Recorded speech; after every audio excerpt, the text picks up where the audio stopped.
Fala pessoal, bom dia. Vamos lá para mais um giro de mercado e hoje, dia 28 de setembro, quinta-feira, né? Já está a semana terminando. O mês de setembro, que está começando a ficar um mês bem estranho para a galera, né? Parece que está sendo continuidade do mês de agosto. Muitas coisas acontecendo no mundo, né? E a galera fica um pouco mais cautelosa, certo? Bom, quem vos fala sou eu, Vinícius Vilas Boas. Para você que está chegando aqui agora no canal, ainda não me conhece, sou assessor de investimento da XP Investimentos e sócio do escritório Cashwise. Sou investidor desde 2007. Passei por diversas crises aí e por diversos momentos bons também na bolsa, certo? Então, eu venho aqui agora, né, com a figura de assessor, passar aqui um pouco sobre o que está acontecendo, faço um apanhado aqui de notícias, entendo um pouco delas e trago os fatos e dados para vocês sem viés, beleza? Então, todos os fatos que eu venho trazendo já foram passados aí nos relatórios, eu só faço um compilado para trazer essas informações para vocês, beleza?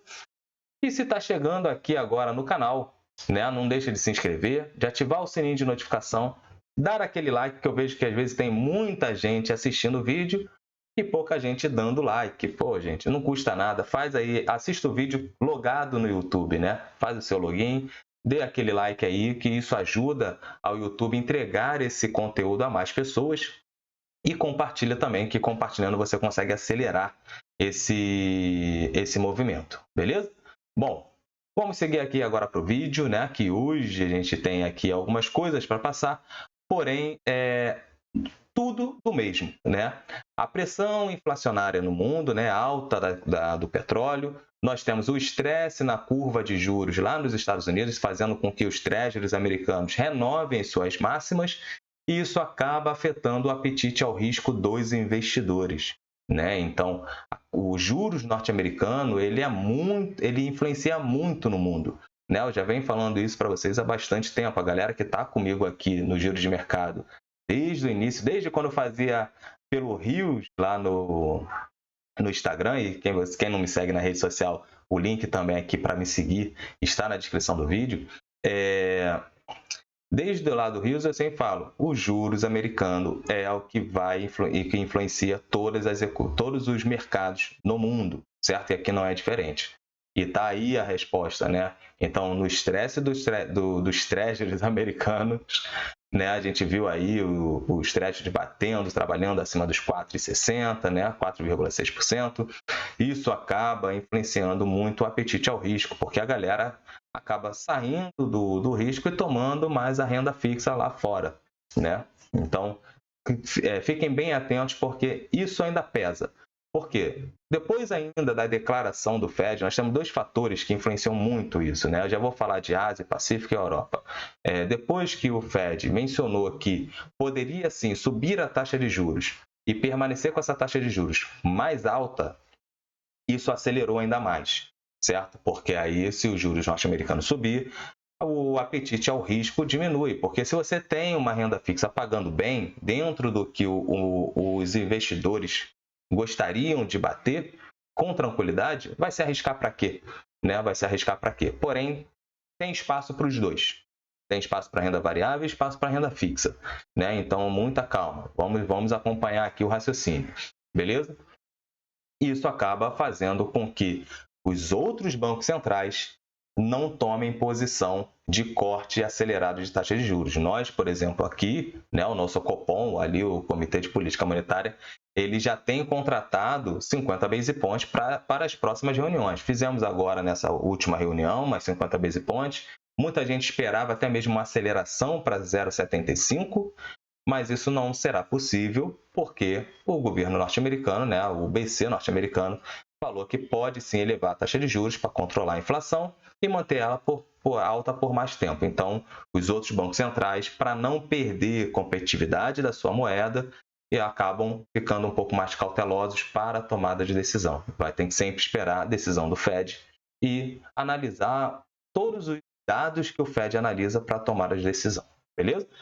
O outro fator que impacta na curva de juros norte-americana é justamente a emissão de dívidas norte-americana, que é o imbróglio que acaba acontecendo lá na Câmara, né, no Congresso norte-americano, que a bancada mais conservadora e o da extrema-direita briga muito com o Biden, né, com a ala que é do governo atual, sobre o gasto do governo, né? Não é só aqui que a gente briga por baixar o gasto. Lá fora também tem essa briga, né? Então, o governo hoje subiu, né? No início do ano, subiu o teto de juros, o teto de gasto, e isso acabou impactando, porque continua gastando e emitindo dívidas, né? Quanto maior a diferença entre a arrecadação e o que o governo está gastando, isso aqui vira dívida de título público, certo? Então, continua a emissão e quanto maior a oferta de títulos públicos e menor a demanda, porque Japão reduziu as suas compras,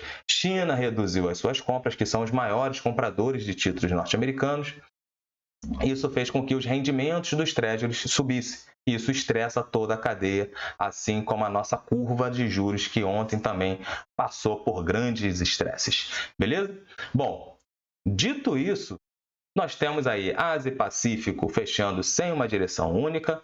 A Ásia, nós temos ali a crise imobiliária na China, que prejudica muito o desenvolvimento econômico do país.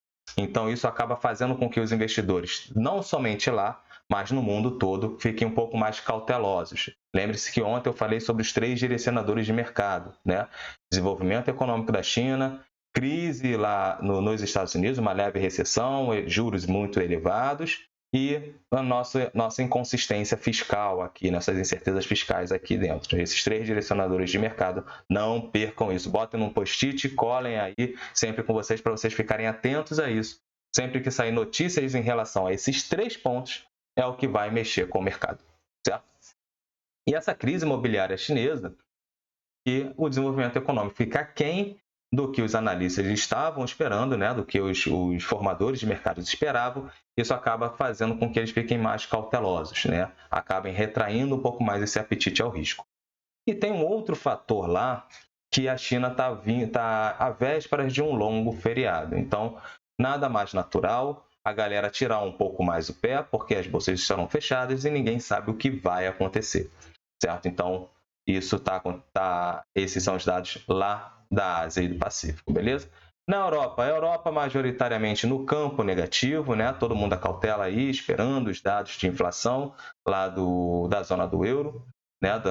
A maior economia da zona do euro, que é a Alemanha, né? Não coloquei aqui para vocês, até porque a gente precisa digerir o dado, o que veio pressionando ou não. A expectativa é que essa inflação, né, seja maior, né? Se ela comece a crescer um pouco mais, né? Por quê? O petróleo continua subindo. O petróleo é a maior matéria-prima do mundo, ele pressiona a inflação. Apesar de muita gente achar que pode vir um alívio nessa pressão inflacionária, né? Até como os analistas acabam vendo, um alívio nessa pressão, não acredito que venha tanto assim. Agora, tirando a parte de energia, né, isso pode ter sim uma deflação, né, um alívio na pressão. A pressão vai estar toda nessa parte aí de energia, né, de combustíveis, que aí acaba influenciando um pouco mais. Porém, isso é um pouco mais transitório do que o restante, certo? Então, na Espanha, a taxa de inflação já acelerou, né, pelo 3º mês consecutivo para 3,5%. Isso muito impactado pelo preço do petróleo, né, e o que pode acontecer também lá na Alemanha. Acontecendo isso, o BCE vai precisar ser mais austero na subida da taxa de juros. Por isso que fica a galera toda cautelosa. Então, a Europa majoritariamente no campo negativo, beleza? Bom, vamos falar aqui agora do nosso Brasilzão, do nosso Ibovão da Massa, que ontem ainda conseguiu se segurar, né? O Ibovão da Massa segurou aí com 0,12% aí de alta. Eu deixei aqui com vocês aqui novamente. Deixa eu aumentar. Ih, caramba! Cadê? Pronto. Bom, estamos dentro desse imenso caixote aqui e agora, né, dentro desse caixote estamos encaixotados, estamos na base aqui desse caixotinho, né? Temos essa consolidação aqui no nosso Ibovão da Massa, certo? Onde tem aqui entre os 114 mil pontos, né, e os 119 mil pontos aqui. Na verdade, até menos. Deixa eu ajustar aqui, tirar as sombras. Se eu tirar as sombras, vai ficar mais ou menos isso aqui, certo? Bom, perdendo esses 114 mil pontos, pode vir buscar aqui os 112, 110 mil pontos aí, porque agora a gente está fazendo fundos descendentes, né? Então, nós tivemos um topo, mais um topo aqui que ficou basicamente na mesma linha, tem aqui um fundo, agora estamos aqui trabalhando abaixo do último fundo. Se perder esse fundo aqui e começar a falhar as suas altas, né, as altas começarem a ficar abaixo das últimas, pode vir buscar aqui os 110 mil pontos. É um movimento natural, porque estamos dentro dessa consolidação. O Ibovespa ele trabalha nessa lateralização desde quando começou as preocupações com o orçamento, né? Então, a gente vinha ali em 2021 numa preparação para as eleições, né? Já havia o governo anterior, né? O Bolsonaro já começando aquele namoro com o Centrão que antes não deveria ter, né? Porque era falado que não teria a velha política. Então voltou aquele namoro com o Centrão. Depois começou algumas movimentações mais populistas e isso iria afetar o orçamento, né? E fatalmente lá na frente ia afetar. Depois entramos em período de eleição. A gente sabe que o governo atual, em período de eleição, vai ser mais populista, é natural, né? Normal, isso sempre acontece. Isso, a gente ia ficar naquela indecisão. E aí, continua a situação ou vai entrar agora a oposição, que vai trazer o velho fantasma que a galera já sofreu no passado ali com o governo PT, né? Então, entrou aquele Vasco e Flamengo, né? Ou você é isso ou você é aquilo. Pronto. Entrou toda essa discussão. A esquerda ganhou, né? E a galera começou a se preocupar. Um dos pontos que traz essa preocupação é justamente pela questão fiscal, né? As incertezas fiscais, a pressão inflacionária no mundo, que aí começou a subir taxa de juros nos Estados Unidos, isso começa a preocupar e deixa a galera nesse campo aqui de indecisão. China fechada, né? Porque a China não saía do Covid-0, parecia que estava num Covid eterno ali, então isso fez com que todo mundo ficasse mais cauteloso, né? Se foi difícil sem um governo que tem o hábito de gastar demais, como será agora pressão inflacionária, tendenciando uma pressão inflacionária no mundo, juros lá fora subindo, a gente não sabe o que pode vir a acontecer aqui, e se a gente gastar demais, teremos problemas orçamentários. Ponto. Isso aconteceu, né? Então, até com que se resolva esse ponto, a gente vai continuar nessa lateralização. Então, estar aqui em cima e voltar para a base do caixote, a galera que vai falar assim, pô, agora a bolsa caiu. Gente, a bolsa veio para a base do caixote aqui em dezembro de 2021, veio para a base do caixote em julho de 2022, voltou para a base do caixote aqui em março de 2023 e sempre voltou para a ponta alta do caixote. O que você tem que fazer? Aproveitar essa rotação que acontece nos mercados, beleza? Nos setores. Então, fiquem bem atentos a isso, certo? A galera fica muito temerosa quando se trata dessas quedas, né? Porque parece que você está investindo somente para uma semana, e não é. A não ser que você faça isso, né? Se você trabalha com swing trade e com day trade, zero problema, entendeu? Aí é você quem vai ditar o movimento que vai ficar... Deixa eu só trazer aqui a minha telinha para cá. Você é quem vai ditar o movimento que você vai fazer, beleza? Bom, mercado financeiro, né? O setor financeiro acabou em queda ali. Tem um outro fator, tem um fator aqui, né, que acabou sendo falado lá, o relator do projeto, né, do Desenrola, né, o Rodrigo Cunha, ele deve apresentar hoje, né, no CAI, para votação no plenário, a questão como vai se dar os juros rotativos do cartão de crédito, né? Que está limitado a 100%. Isso impacta muito no financeiro aqui, no balanço dos bancos, né? Então, Isso impacta, a questão dos juros sobre capital próprio também impacta, então essa questão do programa Desenrola, isso acaba afetando muito o setor financeiro. Então o setor financeiro apanhou bastante, petróleo e gás, né, com Prio e Petrobras acabou dando aquela subida e a manutenção, né, a leve posição ali de algumas metálicas, né, ainda mais com Vale, acabou ajudando o Ibovespa a sair do campo negativo e a figurar no campo levemente positivo, beleza? Aqui, como eu falei ontem, tem muita oportunidade, o que eu venho falando constantemente com vocês. Tem sempre oportunidades. Aproveitem essas rotações, porque a hora o dinheiro vem para cá e o dinheiro que estava aqui daqui a pouco sai, né? Se eu trouxer para vocês aqui, ó, por exemplo, aqui no broadcast, a gente vai olhar aqui, ó, por exemplo, os setores, ó, a elétricas, né, no ano subindo 7,7%, nós temos aqui imobiliário subindo 25,7%, o financeiro subindo 4,3%, porém no mês, ó, só esse mês está caindo 4%. Né? Então, no mês passado também já teve uma bela queda. Nós temos materiais básicos, né, as metálicas aí caindo 4,5% no ano, ou seja, tem oportunidade, porque isso acaba sendo simplesmente uma rotação, não tem dinheiro novo.